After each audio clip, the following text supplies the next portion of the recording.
आज बात करूंगा बीएमसी चुनाव के नतीजों की। आज के नतीजों में बीजेपी गठबंधन ने न सिर्फ इतिहास रचा है, बल्कि ठाकरे भाइयों का सारा घमंड तोड़ दिया है। दोस्तों, नरेंद्र मोदी की क्या कामयाबी का राज है? वो इलेक्शंस कैसे जीत जाते हैं? एक अरसे से मैं आपको पहले भी बताती आ रही हूं कि ये शख्स नरेंद्र मोदी बाज नहीं आएगा। इक़्तिदार का लालच इसके अंदर रच बस गया है। दोस्तों, बीजेपी जो है वो मुंबई की नई बॉस बनने जा रही है। महाराष्ट्र की राजनीति में आज इतिहास लिखा गया है। नगर निगम चुनाव के नतीजों ने ऐसा राजनीतिक भूचाल ला दिया है। इसमें अनएक्सपेक्टेडली लैंडस्लाइड कामयाबी ली है बीजेपी ने। भारत की रियासत के इलेक्शन में नरेंद्र मोदी की पार्टी बीजेपी जीत गई है। जीत के अंदर दो फैक्टर्स थे जी, यूथ फैक्टर और इकोनॉमिक फैक्टर। राइट। उन्होंने अपनी लोकल गवर्नमेंट और लोकल टैक्सेस और लोकल महंगाई और ये चीजों की बात की थी ना, और हाउसिंग और ये हेल्थ और ये सारी बातें की। ट्रांसपोर्ट। हाँ, राजनीति एक ऐसा गेम है जो कब कहां पलट जाए कह नहीं सकते। ऐसा ही कुछ इस बार बीएमसी चुनाव में भी देखने को मिल रहा है। महाराष्ट्र के नगर निगम चुनाव में बीजेपी गठबंधन की एक तरफा जीत हुई है। बीएमसी चुनाव में बीजेपी की ऐसी सुनामी आई कि जिसके बारे में विपक्ष ने भी नहीं सोचा होगा।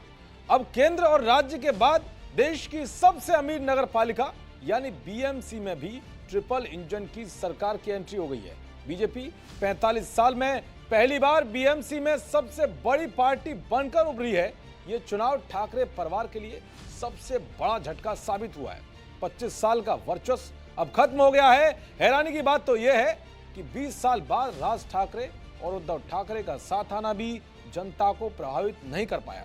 वहीं अलग होकर चुनाव लड़ने वाली कांग्रेस की किस्मत भी नहीं बदली और वो दहाई के आंकड़े के आसपास ही सिमट गई। इस ऐतिहासिक जीत के बाद बीजेपी दफ्तरों में दिवाली जैसा जश्न देखने को मिला। तो इन्होंने भी बड़ी इंटरेस्टिंग डेवलपमेंट की कि पहली दफा इशू बेस्ड इलेक्शन बनाया उसको।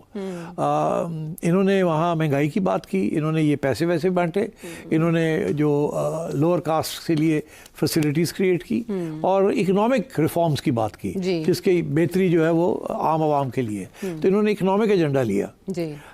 कांग्रेस ने डेमोक्रेसी और कॉन्स्टिट्यूशन का एजेंडा लिया कि ये फाशिस्ट हैं, ये डेमोक्रेसी को नहीं चाहते। इलेक्शन कमीशन इन्होंने ये कर दी, वो कर दी, और वही हुआ कि डेमोक्रेसी का स्लोगन नहीं चला जी। अब दुनिया के अंदर कहीं भी डेमोक्रेसी का स्लोगन उस तरीके से नहीं चलता जैसे पुराने ज़माने में चलता था। ठीक, पाकिस्तान में भी नहीं चल रहा, और अब पाकिस्तान में भी नहीं चल रहा। हमने देख ही लिया ना कि क्या हुआ है। और लोग जो है वो कह रहे हैं रोटी पानी की गल करो।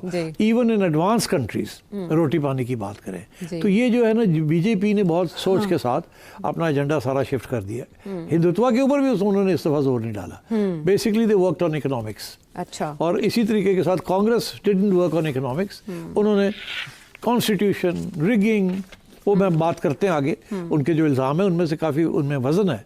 ये अंधा हो गया है इक़्तिदार के लालच में, हवस में, और ये मीडिया से लेकर सेठों तक हर चीज को कंट्रोल करके बकायदा भारत में डिक्टेटर बना हुआ है ये नरेंद्र मोदी इस वक्त।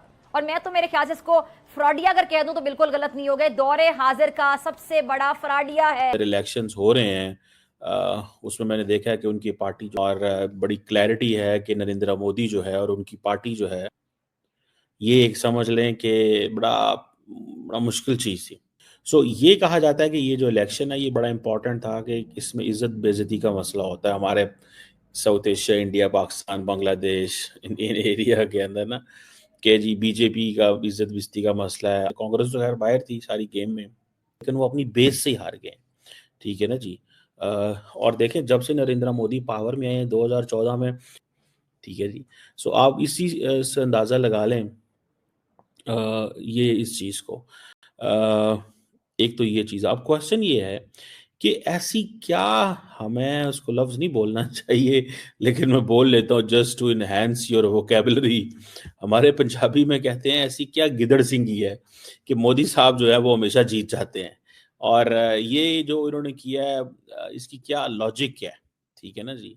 और इसके ऊपर बात करते हैं कि देखिए, सबसे पहले you have to establish the reasons what happened basically।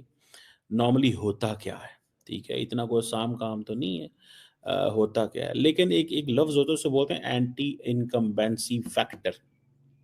जो उस वक्त जो रूलिंग पार्टी होती है उसका एक एंटी इनकम्बेंसी फैक्टर होता है। ठीक होगा जी।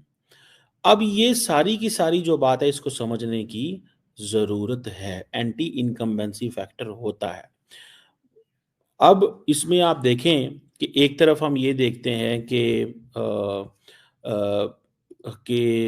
जो प्राइम मिनिस्टर मोदी की भारतीय जनता पार्टी ने बेहतरीन जीत हासिल की है और ये जीत इसके बावजूद हासिल की है कि कहा यह जा रहा था कि टफ टाइम मिलेगा बीजेपी को और शायद इंतखाबात हार भी जाए, लेकिन हैरानकुन कामयाबी हासिल की है। तकरीबन मिल चुकी है इस वक्त भारतीय जनता पार्टी और उनके इंतखाबी इत्तेहादी को अभी तक, और इंडियन कांग्रेस को जो राहुल गांधी जिसको लीड कर रहे थे उसको इबरतनाक शिकस्त हुई है, बहुत बुरी शिकस्त हुई है, जिसकी वजह से अब राहुल गांधी मजीद तनकीद का निशाना बन चुके हैं।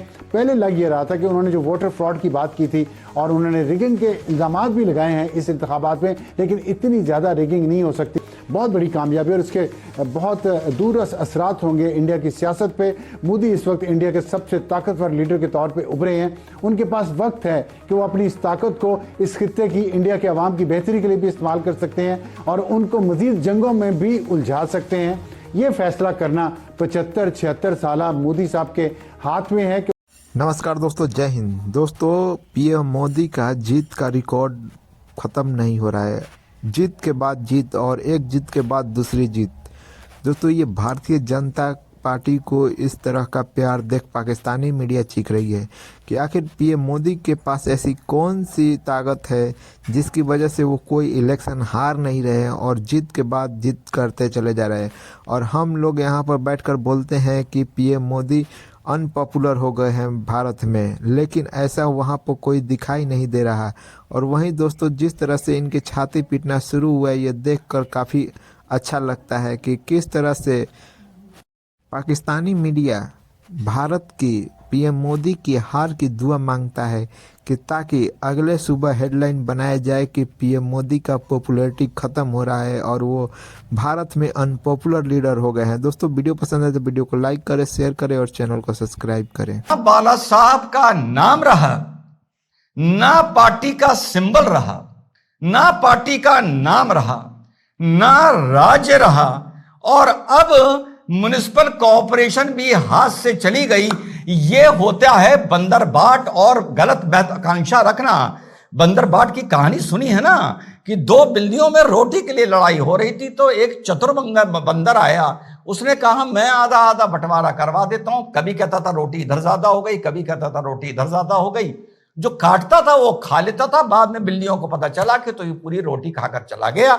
मानिए ना मानिए, मैं बात कर रहा हूं एकनाथ शिंदे की। जब पार्टी से विद्रोह कर इस बंदे ने अपनी मुहिम शुरू हुई थी, तो मानिए या ना मानिए, एनालिस्ट कह रहे थे कि एक हवा के झोंके में उद्धव ठाकरे के उड़ जाएगा। हां, भाजपा का उसको साथ मिला, लेकिन बड़ी खबर आ रही है मुंबई से साथियों कि वैसे एग्जिट पोल ने ये चीज बता दी थी कि 25, 27, 28 साल बाद बृहन मुंबई म्युनिसिपल कॉर्पोरेशन, बृहन मुंबई मतलब ग्रेटर मुंबई जो ओरिजिनल आइलैंड सिटी थी, उसके बाद जो एक्सपेंशन हुआ उसको मिला के जो बृहन मुंबई म्युनिसिपल